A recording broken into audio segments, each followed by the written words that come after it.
பெயர் அபினவ் நித்தீஷ். அனைவருக்கும் அன்பு வணக்கம்.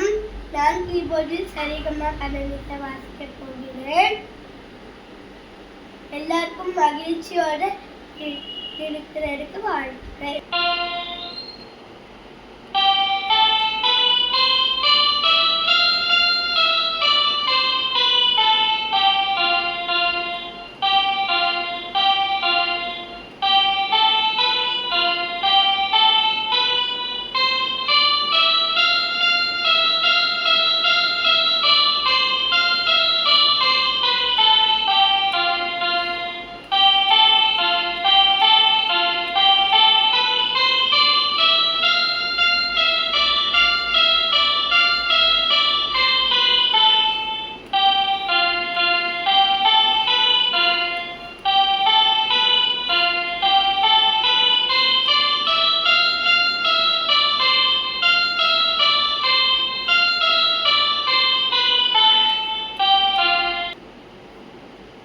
பாய், மீண்டும் சந்திப்போம்.